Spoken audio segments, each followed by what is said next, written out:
Now picking up the action of the men's 1,500 meters. The third man in line, Hisham El Garouj, running for his life in the Golden Four, hoping to join Gabriela Szabo of Romania and Frankie Fredericks of Namibia to move on to the finals in Berlin.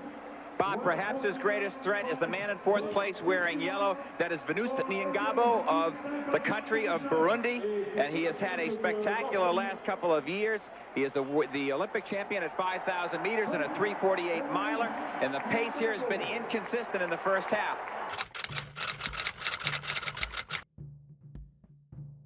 Nitwa Venise Niyongabo, nkaba ndi umuatlete umwe rudende yazaniye umudari w'inzahabu mu nkino z'isi yose zabereye Atlanta mu 1996. Nkaba navukiye Ivugizo narize Makamba kuri lise, hanyuma nkaba navuye kuri Esta njanje Buraya. Ubu no munsi mba i Bologna en Italie, nkaba nkora pour la compagnie Nike.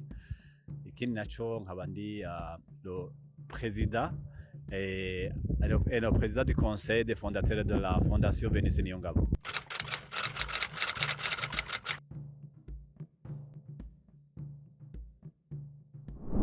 Icambere nuko mu byo fondation ikora iciye mu nkino guhuza abantu. Rero nta kintu gisumba kuba nahojije abana baba mu mpande zose z'igihugu bakabaje ngahe Bujumbura, hanyuma bakagira iganwa. Ico ni cambere cyanjyoye cyane kubona wahaye uburyo, wahaye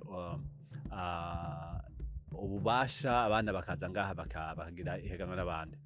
Ica kabiri, murazi yuko la fondation Venise Niyongabo mu byo ukora byose ibicisha muri sport, biciye mu bintu by'ubuganga amagara n'abantu. Rero sport je kuri jewe nibaza yuko ari ikintu cambere kugira ngo gihuze kandi abantu babeho neza, baronka amagara meza, hama bakundane, bagira ubugenzi.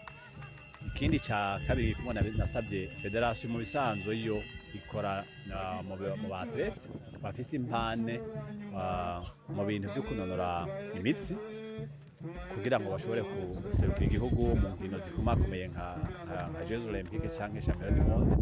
Rero narabasavye yuko bompa uruhusha, ububasha kugira ntegure iri higanwa, kuko ndamaze kubona abatlete benshi biruka, mbona amaresultat mugabo sinabona ngena biruka. Ubu munsi rero narifuje kubona yuko abo batlete bari mu ba mbere batowe mu metero 800, batowe mu 1500 n'ibihumbi 3 n'ibihumbi 5, abakobwa n'abagabo bose bagabihurirako. Ico ni ikintu ciza cyane kubona abagore n'abagabo baja bagahurira ngahanye, umwe wese akagira kombiso yiwe. Muri abo onya ikintumbero nipfuza nuko nari kuraba imyanya bagira, nkabamenya imyaka, nkaraba ngene biruka, kugira ngo ejo habonetse ikibanza cyo gutora umuatlete ntwara hanze nkamenya uwo ari we kandi nkabana mwiboneye n'amaso yanje. Ico nico kintu uwo munsi nabonye nk'abatlete nka batanu bose hamwe bari 77, ariko nabonye batanu nibaza yuko bafise impane isumbi y'abandi. Muri abo batanu ndibaza yuko babiri bashobora kuza hanze mu minsi ya vuba, hanyuma abandi tuzoga turakurikirana ko nyene hariho wabaye wanyuma no munsi ari byoshika mu mwaka uzazo wa mbere. Rero nibaza yuko sport niko imeze, tuzoguma turondera. Ico nipfuza nuko iriganwa ryo kwama ririho umwaka wose.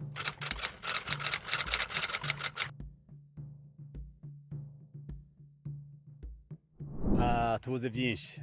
Uravye haize imyaka 29 mvuye natsinze Jeux Olympiques za Atlanta. Ukaraba ikibuga no musi turiko. Iki kibuga nico nirutse ko haize imyaka irenga 40. Ukabona imyaka 40 turi hahandi. Nibaza Uburundi no munsi iri mu bihugu bitatu bidafise piste synthétique. Abatlete turabafise mugabo naho tubagirisha ama competition, nibaza yuko badafise les conditions zibaha la performance nini cyane. Iyo niyo nibaza ko ari ingorane ya mbere dufise. Icya kabiri, abatlete ego federation irakorashira mu buryo cyane yuko abatlete boja mu mahiganwa menshi, ariko turabuze ama competition internationale.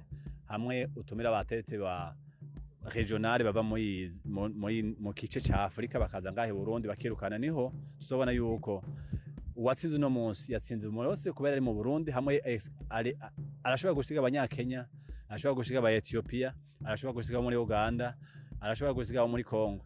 Ico kintu turakibuze. Rero ivyo ni bibuze vyose kugira ngo abo ntwara ni batwara uti ndibaza ko mu myaka 3 azoshika kure, ariko vyo bavyiza yaba benshi yaba hari ama competition international bera ngaha mu Burundi, ndibaza yuko abatlete boboneka ko cyane kandi bigatangura gutanga inguvu ku batlete bariko baragiza inkino.